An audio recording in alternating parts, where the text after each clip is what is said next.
Sweet delay. Believing together, but it's still farewell. And maybe we'll come back to earth, who can tell? I guess there is no one to blame. We're leaving the ground. Will things ever be the same again?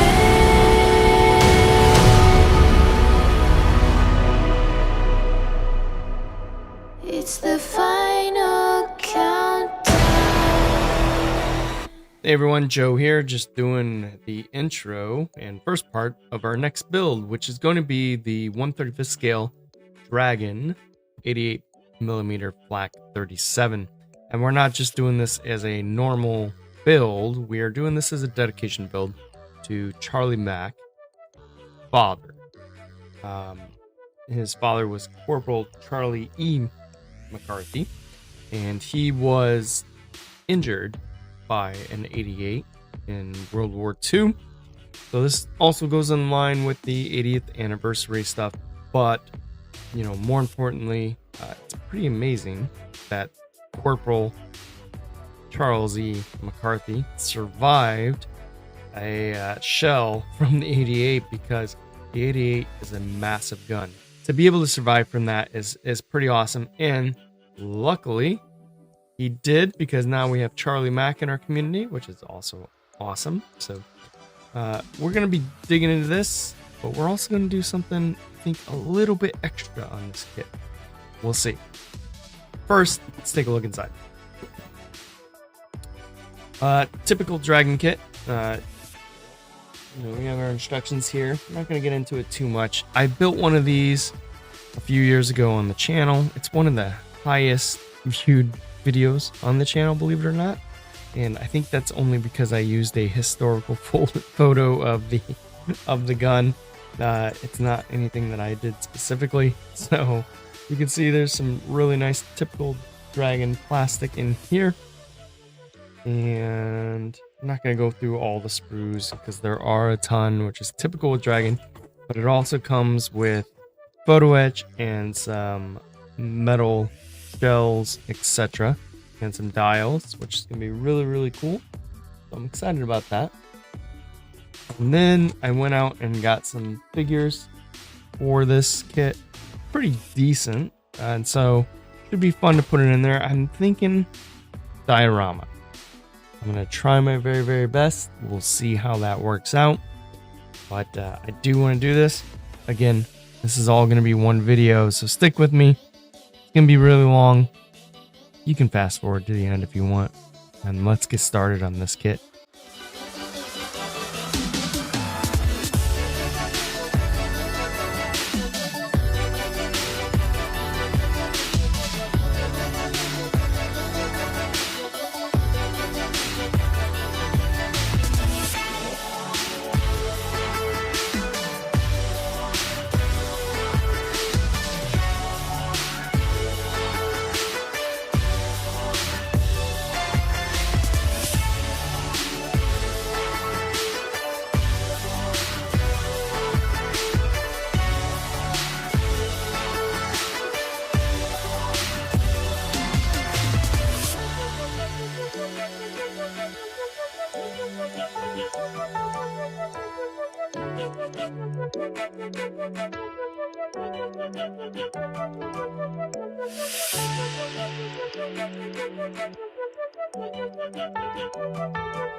All right, everyone, we have steps 1 through 8 completed here. And most of it is the barrel and the shroud. And you can see here what we've got accomplished. So, go back down here so we can actually focus. It's not connected yet. It's technically not supposed to be connected. However, I do believe I'm probably going to glue that down in place once I have the proper angle that I want and everything else accounted for. Yeah, it's tedious, it's dragging, so there's lots of tiny little parts here, all over the place. Again, typical dragon. It's a lot of parts, kind of like a mini art, but not quite as bad. Once you get going, it goes pretty quickly. It's just you got to cut off a lot of small parts, glue a lot of small parts, sub assemblies, etc. You just got to be mindful and watch what's going on here. But only 16 steps in total, and the 16th one is making shells and boxes, so it's not like that's a big step. We are actually going to be moving on to the base for this thing, and we're not using the shield, so that won't be a part of this build, which means we'll be skipping a couple of these steps as well. So moving right along in the construction process, what I'll do is I'll get back at it, get it all built up, and come back with being ready for primer and paint.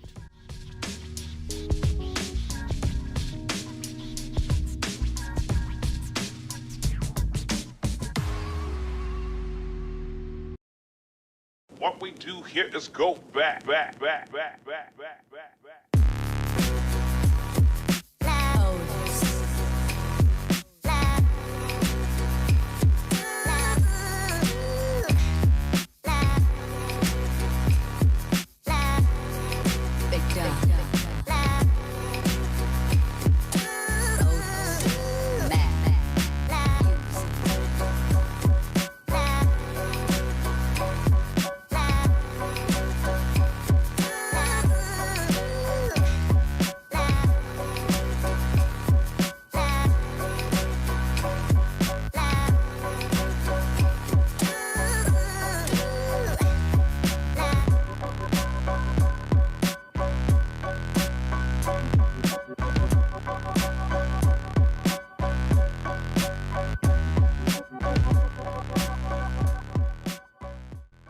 Okay, everyone, so we have the full construction of the Flak 88 done and sitting on its stand. As you can see here, it's a typical dragon construction.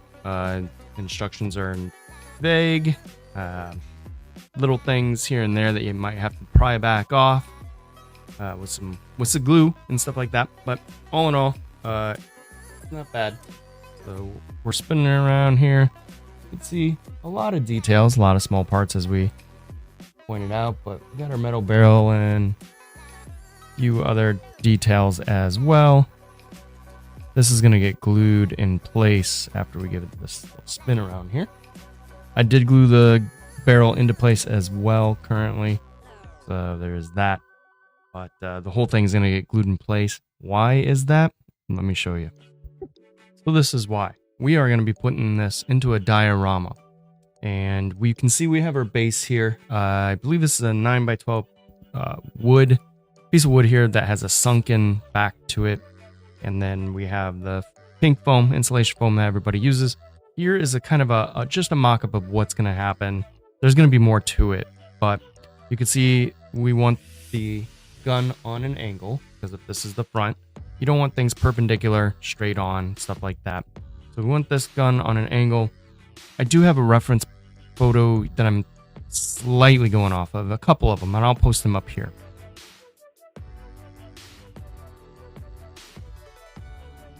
What we're looking for is we want a bank, a dirt bank that's up around here, and not too high though, just enough for the gun to peek over.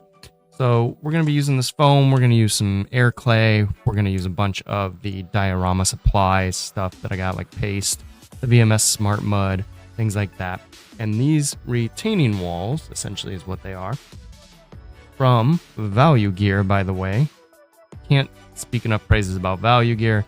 Those of you that know, but go check out Value Gear. So we got a couple retaining walls we're going to have as this arches around, and then a couple fuel drums, German fuel drums.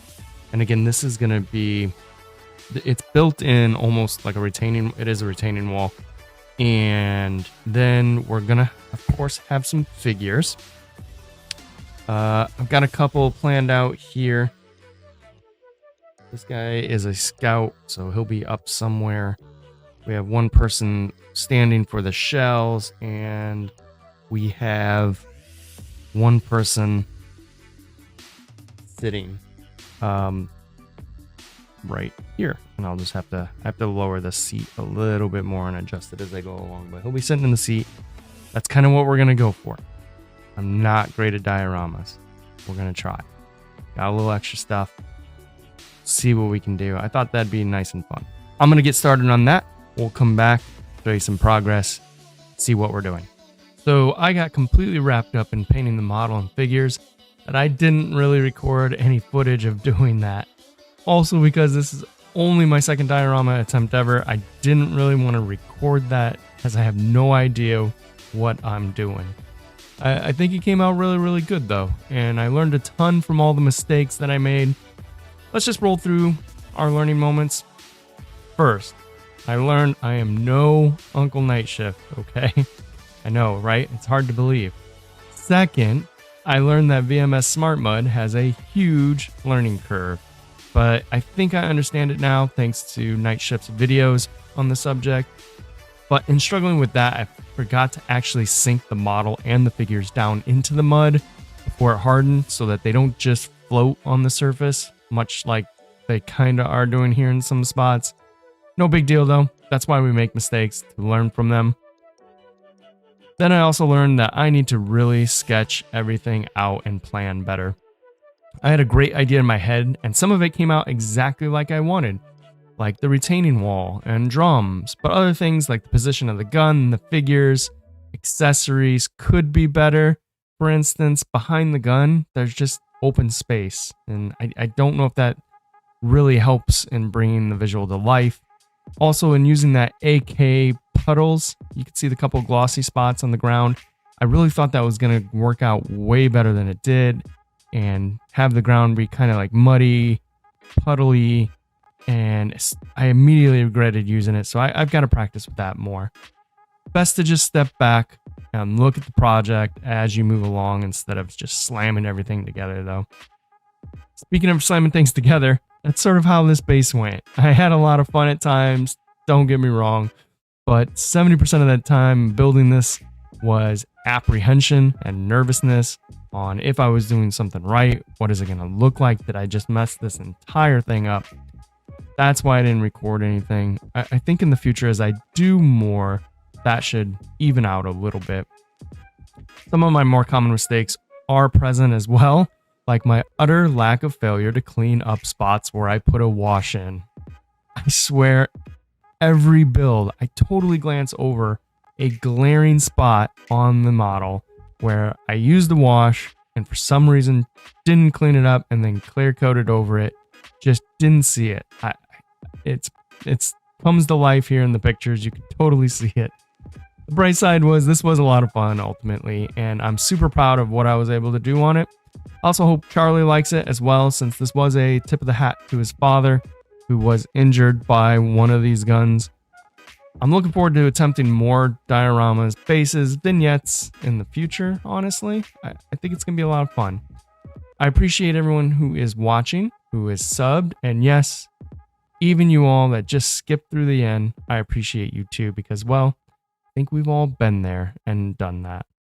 I know I didn't show much in this video, but if you all have any questions on what I used, how I did something, or want a video made on those kinds of things, let me know down below in the comments.